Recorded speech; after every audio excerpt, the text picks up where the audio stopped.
Hello and welcome to the home of the Ghost Owl, and it's been a while actually since we've had some interesting news on the Warhammer Community website for Warhammer the Old World, but in the Sunday preview that came out we can see that Old World reinforcements are inbound, so this is the next wave.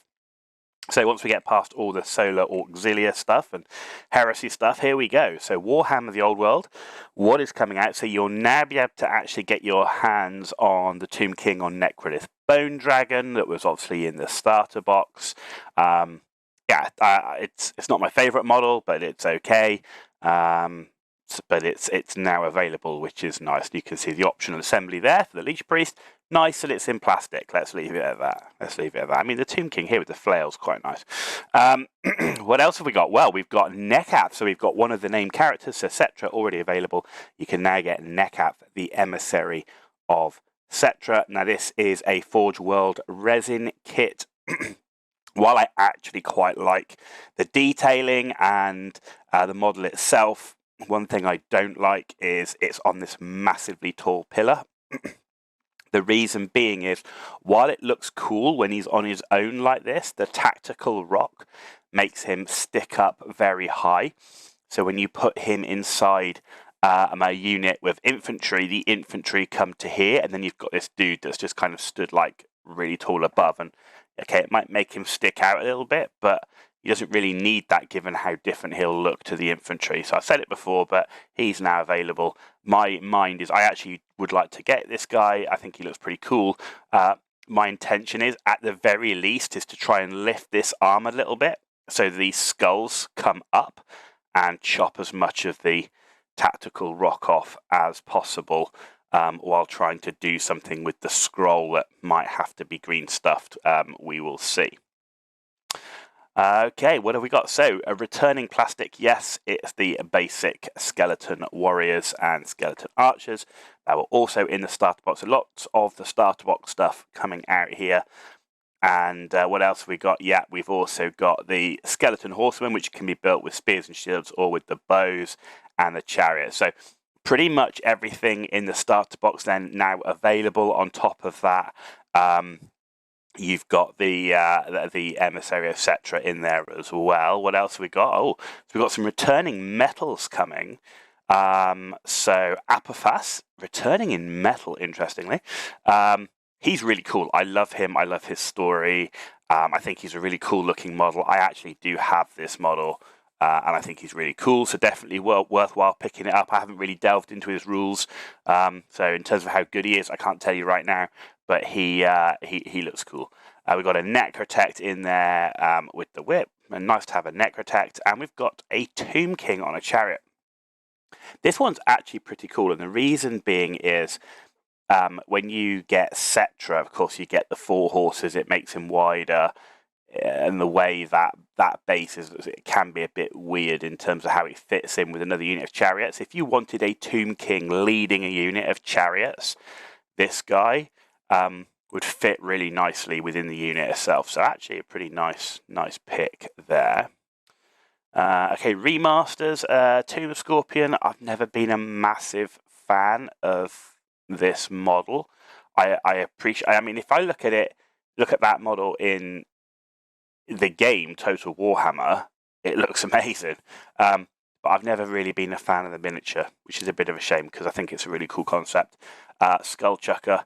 Skeleton, Screaming Skull Catapult, yeah, very cool. Nice to have some artillery. And now for our Tomb Kings. And then we've got the Carion. Again, not a major fan of these models. So it's personal preference. Some people love them, I'm sure. I don't. And also, I've never really found Carion to be that great. I've yet to delve into the rules, but now, I'm not sure if they're going to be a worthwhile pick or not. We'll see, given what else is in the roster. But nice to have the artillery. Nice to have some of the more sort of monstrous war beast style stuff. Nice to get characters is cool, and a nice Tomb King model riding a chariot. So that's good. Okay, finally we're getting the Knights Realm on foot. A lot of people have been asking for these guys. So what have we got here? Knights of the Realm, minor nobles. Some prefer to charge in to combat on foot, wielding either two-handed halberds or hand weapons and shields. Yeah, so this box builds 20 Knights of the Realm on foot. And you do get enough parts to create 2 command groups if you prefer 2 blocks of 10. So, I mean, these are cool looking models. Yeah, I'm glad they're coming out. A lot of people have been looking for them. I think it's nice to give Bretonia a decent infantry unit. I know they're all about the cavalry, but having a nice big sort of or tough elite infantry unit's cool. And these guys do the job. So nice to have these guys now available. So one to look out for. Right, we've got the Lord of the Great Weapon. So this is the previously unreleased miniature, which is a Bretonian Lord, originally planned to Games Day exclusive, but was replaced by a different one. This miniature, I love the concept. And in terms of what they're trying to do, the posing, the person, carrying the helmet, the very Arthurian look. I mean, this is a very Arthurian look, I mean, that could virtually be Excalibur, right? What a lot of people have pointed out, what I'm not a huge fan of, is the face is a bit weird. There are some weird detailing on him, but if you're a collector, great. If you want a Bretonian Lord on foot, I mean, he's a good enough Lord, and he's good to have on the tabletop, right? So, again, personal preference. Yeah. It's whether you like the miniature or not. But if you're a collector, I mean, he's pretty much a must-have, right? So, okay, Knights of the Realm. So you can get the Knights of the Realm on mounts.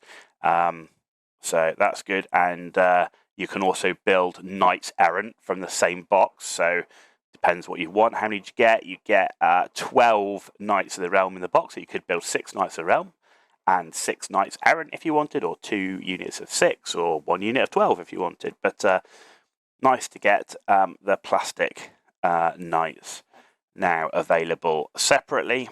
Right, Kingdom of Bretonia returning metals. What have we got? So I can see straight away that's questing Knights. So we've got Bretonian Squires over here.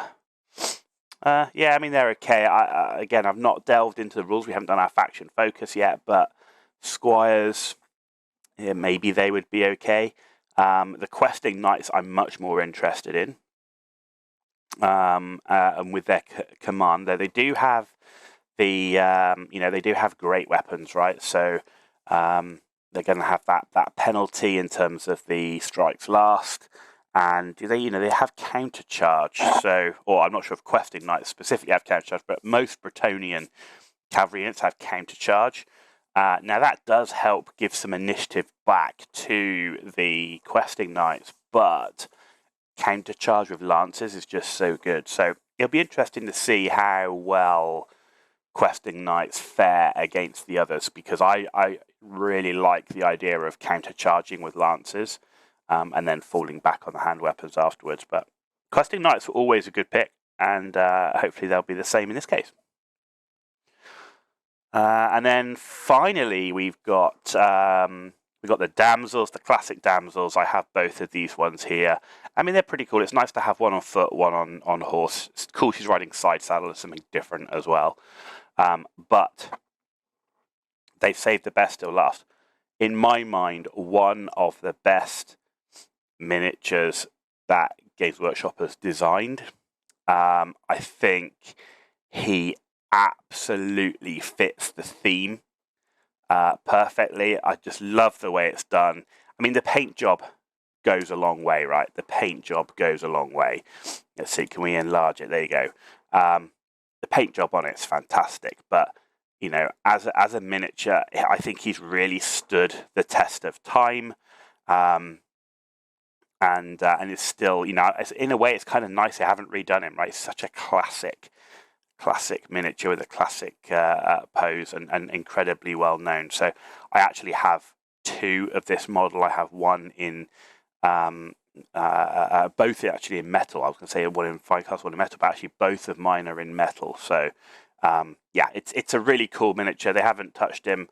Again, I haven't delved into his rules.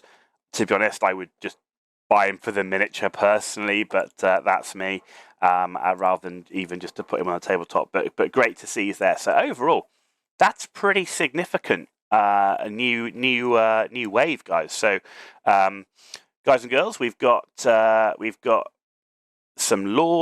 lots of characters, and we've got lots of sort of core units. So nothing really. Yeah, the Khemri got the sort of monsters and artillery, but mainly, if you look at it, it's core units and characters.